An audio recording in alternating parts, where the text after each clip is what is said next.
Okay, so full disclosure, my notifications have been like completely out of control lately. And you know what's at the heart of it? It's all this TikTok stuff.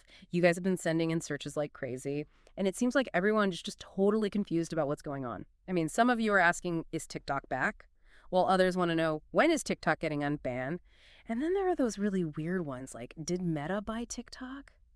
It's a lot. Yeah, it can be pretty overwhelming to keep up with, for sure. I think this whole situation really shows how fast things can change in the tech world. And honestly, it's so easy to get caught up in all the rumors and speculation. Seriously. And speaking of rumors, it seems like a lot of your searches are kind of stuck in the past, Yeah. referencing those ban attempts from back in 2020 and 2023 when Trump was in office, which already makes me think that some of the information out there might be, well, a little outdated. Definitely.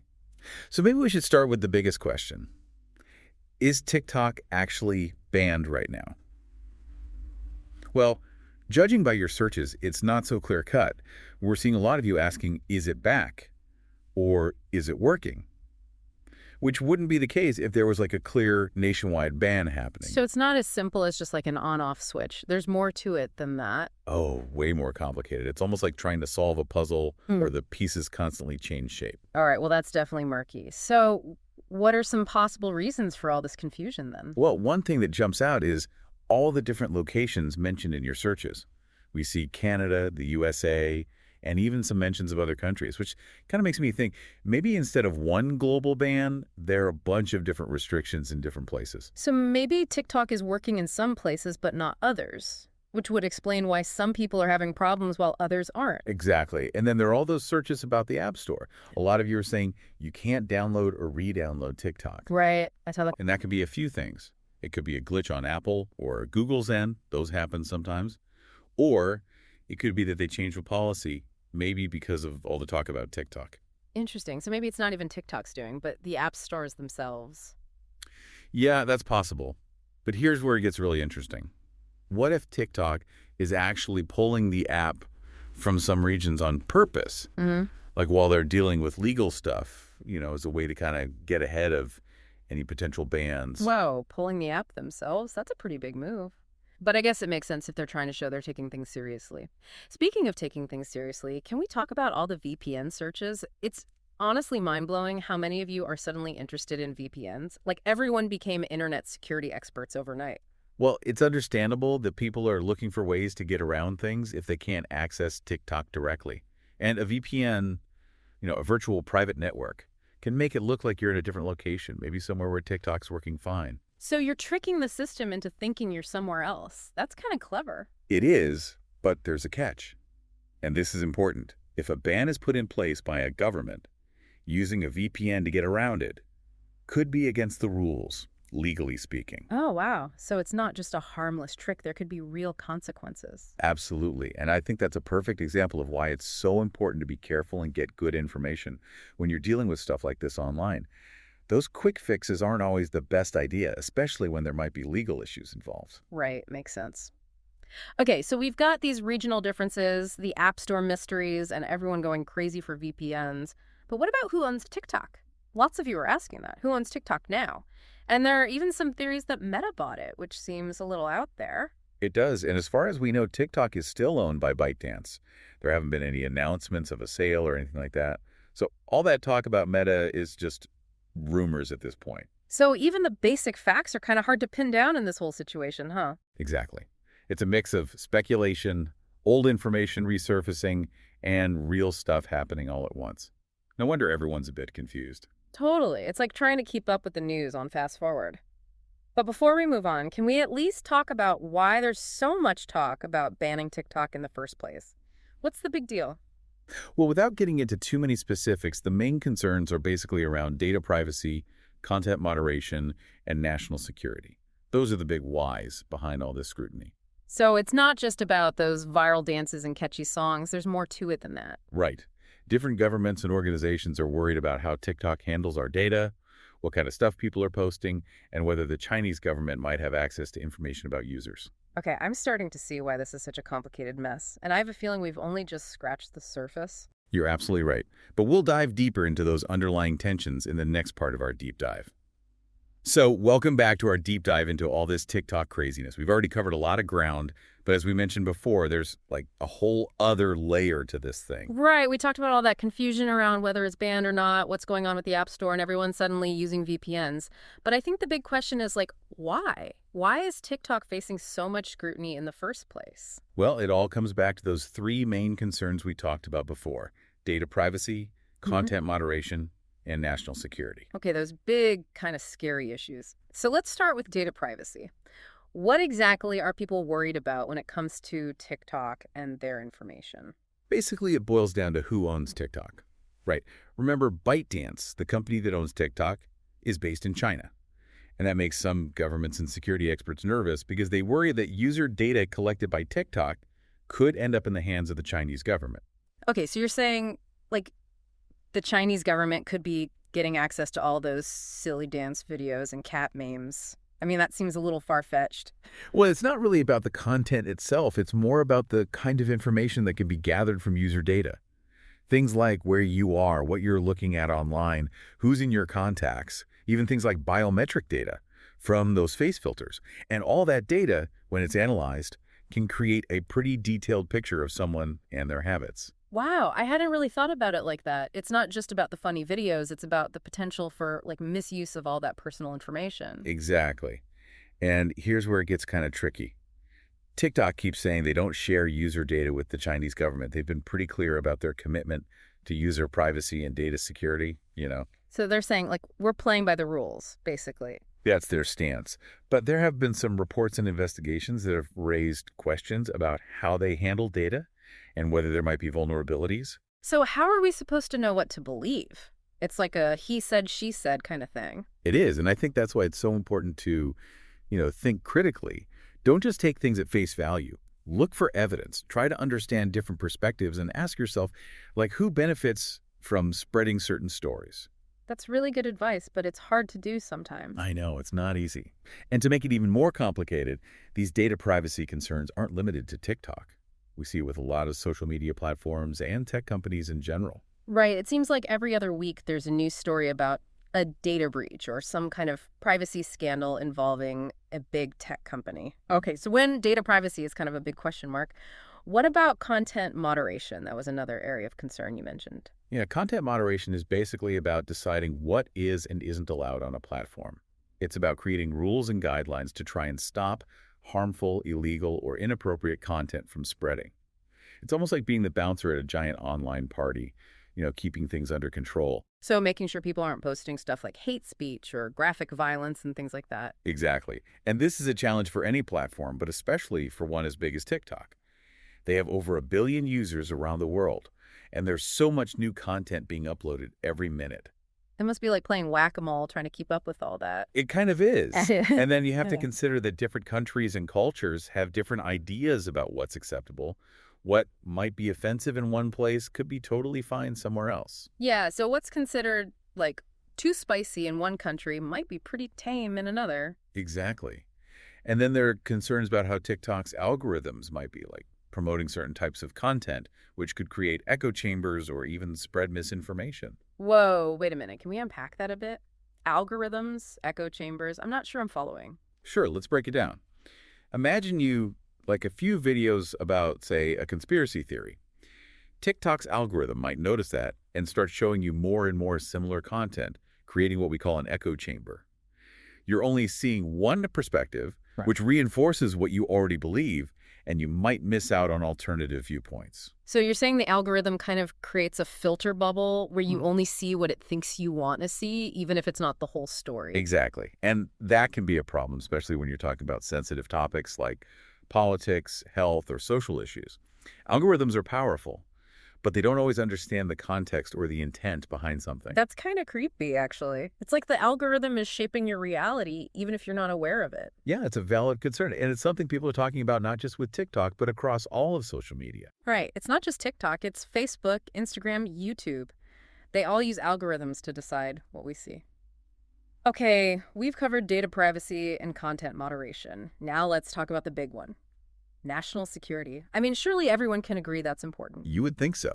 But even national security, when it comes to TikTok, is wrapped up in a lot of complicated stuff and different opinions. I'm sensing a but coming. What's the catch? The main worry here is that a foreign government could use TikTok to try to influence what people think, or even mess with elections.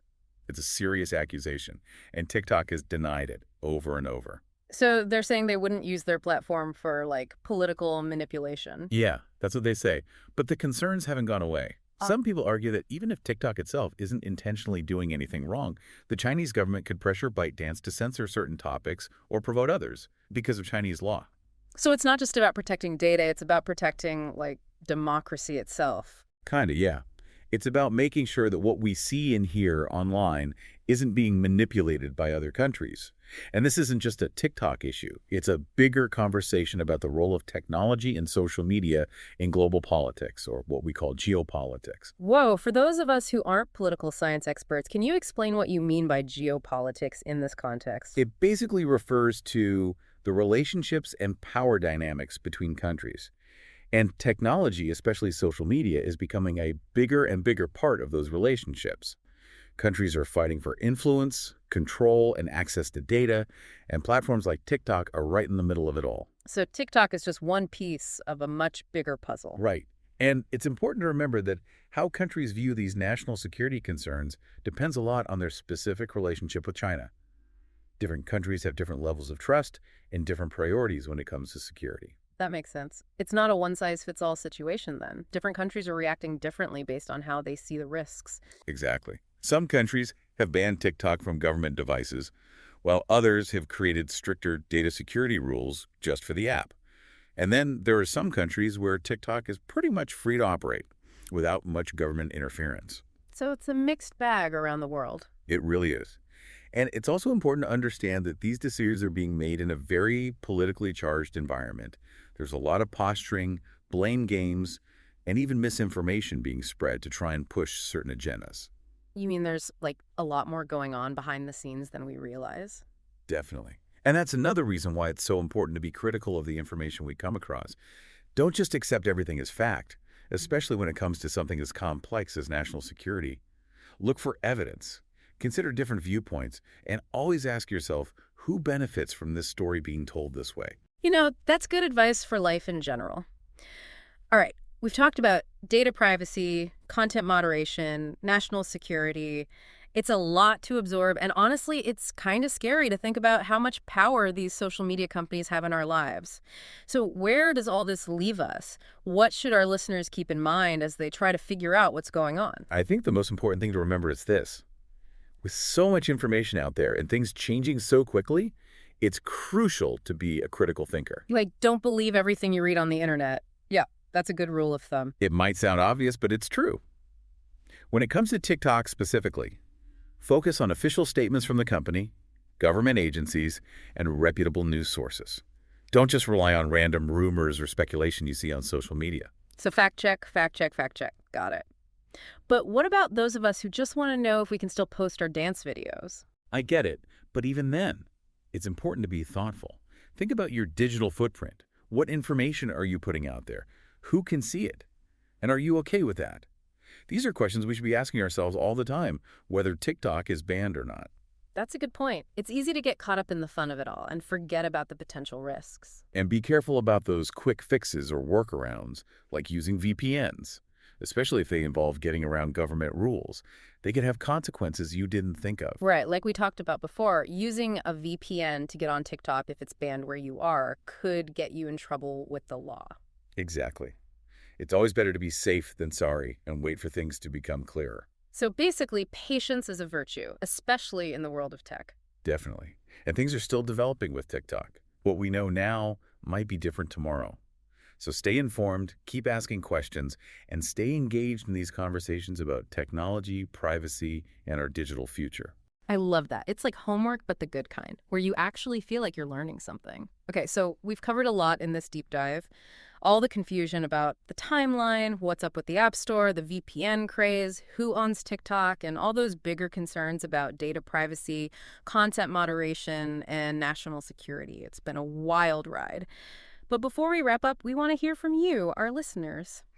Have you been having trouble getting on TikTok? What are you seeing out there? Tell us about your experiences because the more information we all have, the better we can understand this whole thing. And remember, like our expert just said, this is a conversation that matters. So let's keep talking, let's keep learning, and let's figure out this digital world together. Okay, so here we are back for the final part of our deep dive into, well, all things TikTok. And I got to say, it's been a journey. It really has. We started off trying to untangle all that confusion about timelines and the App Store and VPNs, and then we got into those bigger, more serious issues around data privacy, what content is allowed on the platform, and even national security. It's a lot. It is. And honestly, what's really sticking with me is how this whole TikTok situation kind of feels like a mini version of all the challenges we face online these days. I think you're right. It's like TikTok is forcing us to look at all our anxieties about technology, privacy, who controls what we see, and how the world is changing in terms of power. Yeah, it makes you think about some really tough questions like who do we trust, how do we know what's true, and how much control do we actually have over our digital lives? Exactly. And there aren't any simple answers, which is why I think these deep dives are so important. It's all about asking the right questions, even if the answers are hard to find or constantly changing. I agree.